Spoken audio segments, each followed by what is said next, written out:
What's going on, everyone? Welcome to a Wednesday edition of Back Your Play with Q. As always, I'm your host, Rich Quinones. We are powered by our good friends over at Played Against Sports, 1450 Clements Bridge Road in Herfield, New Jersey. 4th of July right around the corner.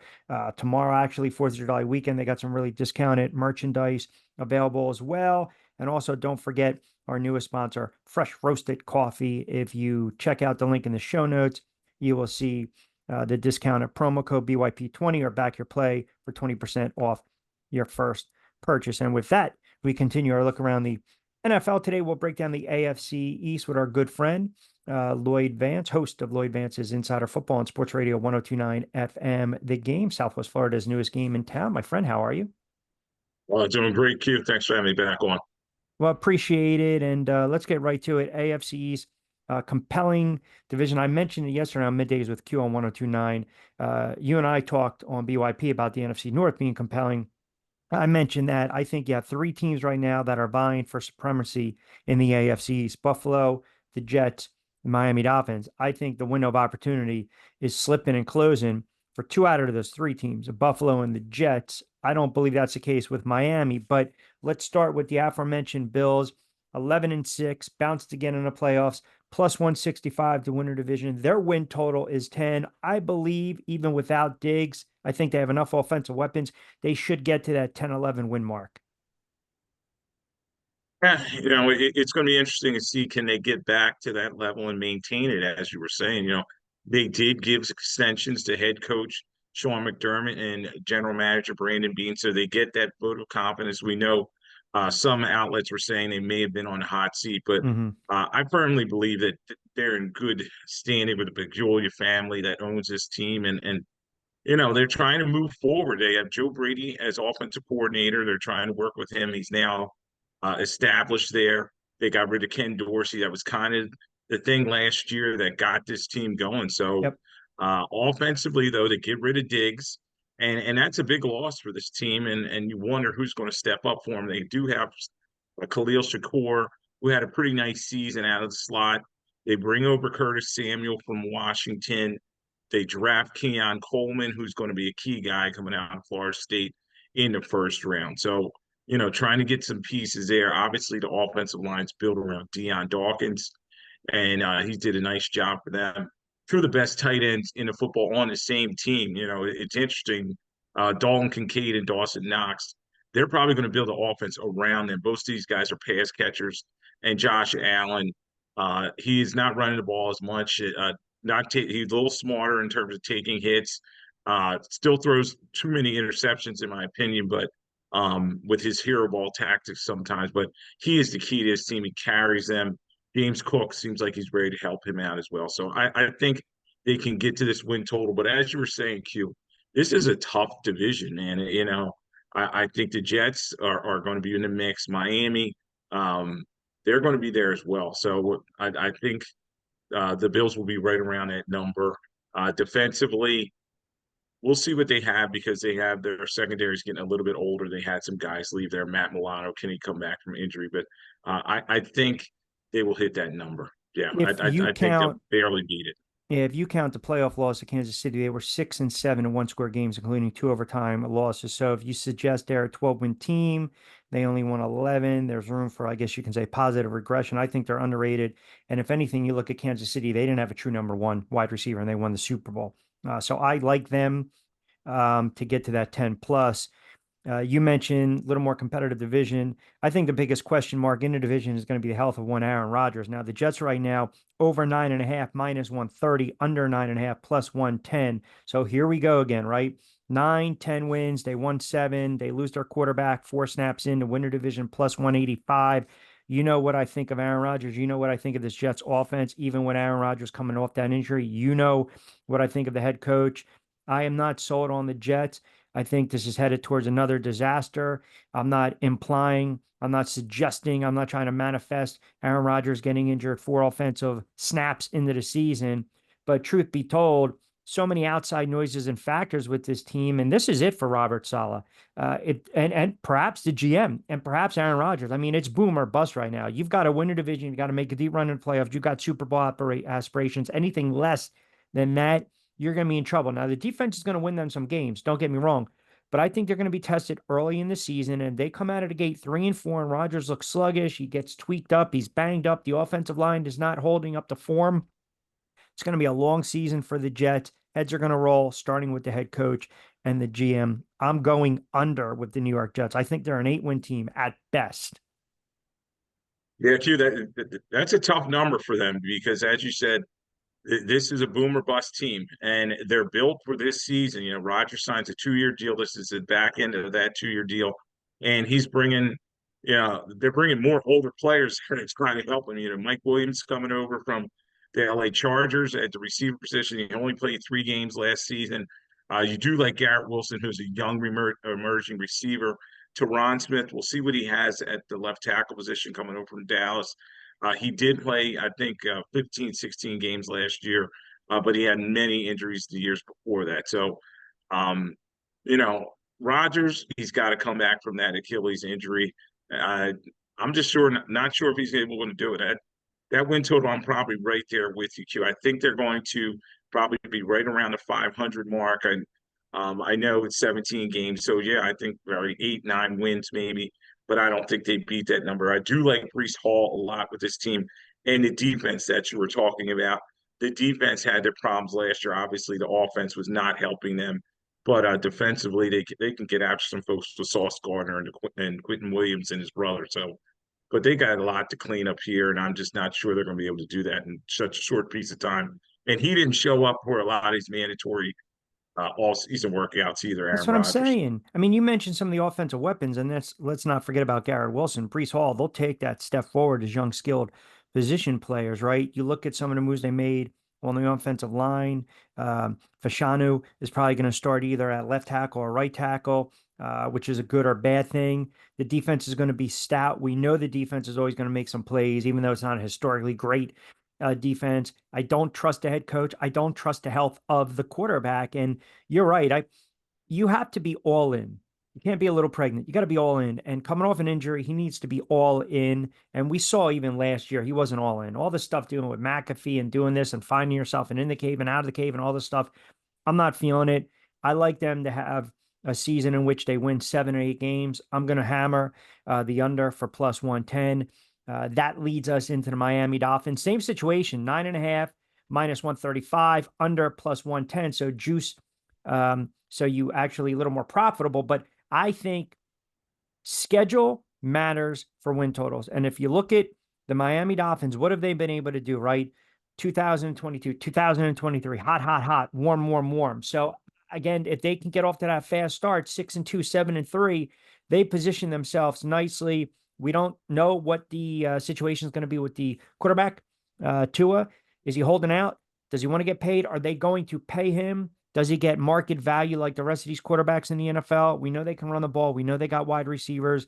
The defense's times has been a little suspect. They lost Robert Hurst, Christian Wilkins in free agency. So you'll probably feel that on the offense and the defensive lines. But if September is the month, then I'm leaning for the over because right now it's kind of like the get right month, so to speak. And I don't know how much stock you want to put in. And while I defer to you, but I'll pull up the schedule. I don't know how much stock you want to put in the distraction of Tua and his contract and the status being up in the air. So right now, where are you at with the Miami Dolphins? Over, under 9.5?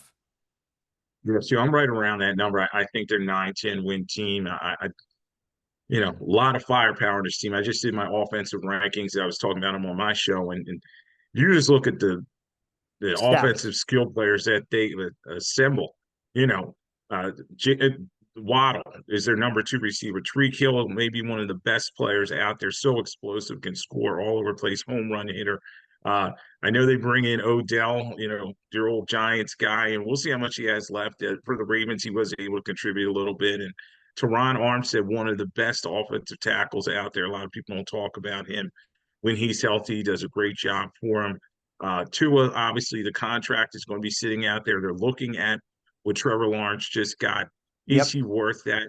He's lost some weight, and then, you wonder, is he ready to roll? Now, last year, he did a good job in terms of beating the concussions, played in all the games, led them to the playoffs. Unfortunately, came up short against Kansas City in a game they didn't really Well, show up. where do you rank Tua? Where do you rank him? Is he a top 10 quarterback right now? Is he better than Trevor Lawrence? Wow, that's a tough one. I always had the better than Hurts, not better than Hurts barometer. It was what I talked about on my show, and I would say he's not a top 10. He may be just a shade outside the Wow. top 10. The thing is, with his weapons, though, you may have to elevate him over his skill now. He's probably right around Jared Goff and the rest of those But is guys. it And because he doesn't look the part? Is that the problem? He just doesn't look the part to you? Because I think he's a top 10 quarterback. he's efficient, you know what I mean? And he's a guy, is he driving the car? He's in the car, but is he driving it? And sometimes he just comes up short in key games. And you talk about that playoff game, he just looked overmatched. But yeah, Q, when you do your rankings, you're like, okay, maybe 9, 10, 11. He's around there. He's better than average, but he's a guy, he has to prove that he can win games. He puts up a lot of points. Obviously, they had that big 70-point game out there, and, Yep. and the weapons are just incredible. They scored 496 points last year, 29.2, which was second in the NFL. And we talked about the receivers. They don't really use their tight end. They do have Jonnu Smith there. I do like Raheem Mostert. You wonder how much he has left. Devon Achin, he looks like a good young explosive player. Get him into space, so they have him at the running back position. Defensively is going to be interesting because you have Jalen Phillips coming back from Achilles, and then you have Bradley Chubb coming back to the ACL. They're their two guys. They also have Jordan Poyer coming over from Buffalo. So, some flux with this team. Mike McDaniel's done a great job with them. And I think, as I was saying, probably 9, 10 wins is right where they should be. 4-2 in the division last year. Wednesday edition of Back Your Play with Q. I'm your host, Rich Quinones, Lloyd Vance, host of Lloyd Vance's Insider Football on Sports Radio 1029 FM. The Game, Southwest Florida's newest game in town. Kind enough to join us as he typically does. Every week, we're powered by Play It Again Sports, fresh roasted coffee. Use the promo code BYP, Back Your Play 20 to get 20% off your first purchase. I want to go back to the schedule for a moment.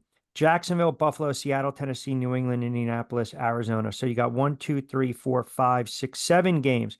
This has the makings 5-2 at best. I mean, if they can get the win early on in the season, and by the way, that game against Buffalo, the second week of the season, is at home, right? So think about Thursday that. night. And then you get Buffalo again in November, not as bad to play with on the road as opposed to going in there late December.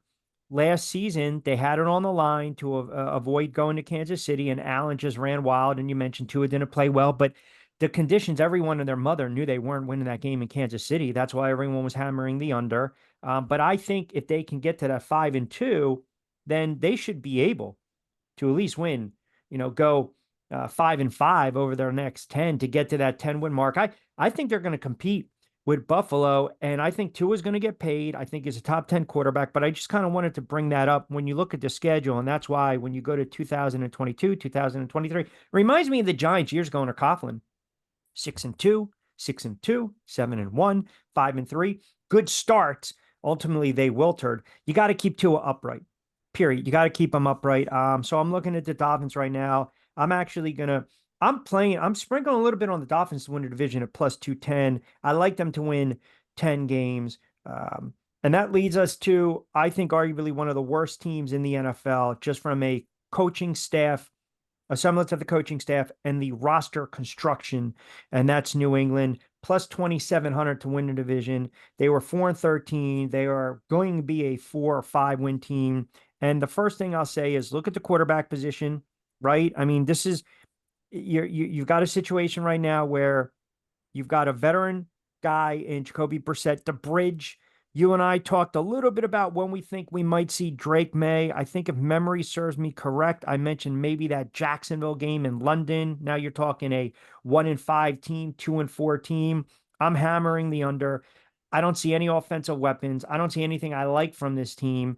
And I just think they're going to be one of the worst teams in the NFL. I cannot see them winning 6 games. I think it would be a miracle. That would be a hell of a coaching job if they won 6 or 7 games.